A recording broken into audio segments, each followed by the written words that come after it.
Bonjour, voici la capsule pédagogique 5.1. C'est encore une suite. Nous allons voir l'exemple numéro 3. Vous allez avoir quelque chose qui ressemble à ceci dans votre livre. Ce que j'ai ici à la gauche, ça représente comme mon ensemble. Et ville de l'île du Prince-Édouard, ça veut dire que ça serait genre le titre de mon ensemble. Ça me donnerait une idée c'est quoi les éléments. Ce que j'ai ici, ça représenterait mon deuxième ensemble. Et j'ai encore ville de l'île du Prince-Édouard. Mais ici, vous voyez, on a notre flèche et on sait qu'est-ce qu'il y a au-dessus, c'est notre relation. Et ça dit, se trouve à moins d'1 heure de voiture. Ça fait à la A, lorsque nous avons quelque chose comme ceci, ici, ils veulent qu'on décrit la relation à l'aide de mots. Après ça, qu'on détermine ou qu'on nomme deux paires ordonnées de la relation. Deux paires. Et des paires, il y en a deux. Ça fait, ce que je vais faire ici à la A, ou pour la A, la relation qu'il y a là associe un ensemble de villes de l'île du Prince-Édouard à un ensemble de villes de l'île du Prince-Édouard selon les règles, puis ma règle va être ici, se trouve à moins d'1 heure de voiture. Alors, une autre fois, décris la relation qui a lieu entre qu'est-ce que j'ai à la gauche et qu'est-ce que j'ai à la droite.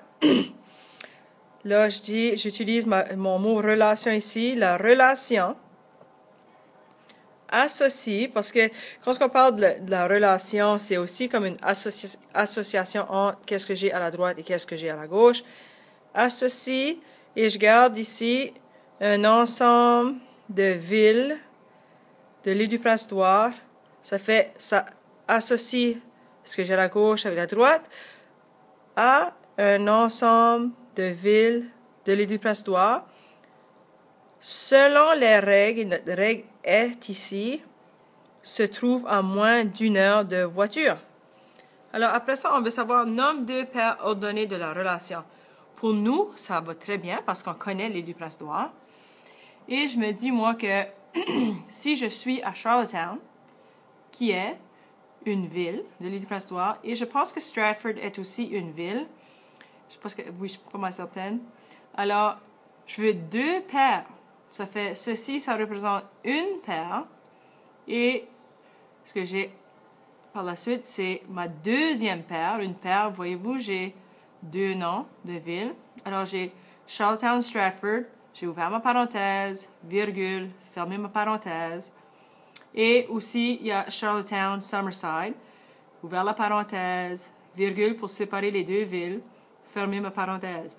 Il y a différentes possibilités. Vous allez pu dire Charlottetown, Hunter River, Summerside, Hunter River. Ça fait, ici, c'est selon ce que vous connaissez. Et ici, il peut y avoir plusieurs possibilités de réponse. Ça, c'est juste des exemples que je vous donne. Mais ici, vous pourriez avoir autre chose que ce que j'ai mis. Vous pratiquez.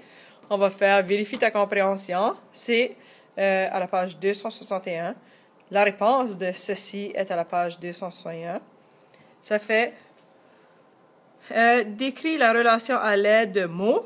Ça fait ce qu'on a à la gauche, c'est des mots en français, comme par exemple chien est un mot en français. Et la relation contient ce nombre de lettres. On veut un nombre naturel strictement positif. On ne peut pas avoir moins 5 lettres pour le mot chien. J'ai 1, 2, 3, 4, 5. J'ai 5 lettres. Ça fait, lorsque vous allez décrire la relation, comment est-ce que vous allez faire ça? Aussi, on veut que vous nommiez deux paires ordonnées de la relation. Sachez que c'est vous qui allez trouver un mot français. Je vous donne chien comme exemple, mais vous devez trouver un mot français et le nombre de lettres pour vous aider ou pour être capable de répondre à la B. Et sachez qu'il y a plusieurs possibilités de réponse pour la B. fois que vous avez terminé, vous allez faire la page 263, la numéro 8. Vous allez repratiquer ceci. Et si vous avez tout fini, vous allez aller à la page 263, faire de 9 à 14. Et nous avons finalement terminé 5.1.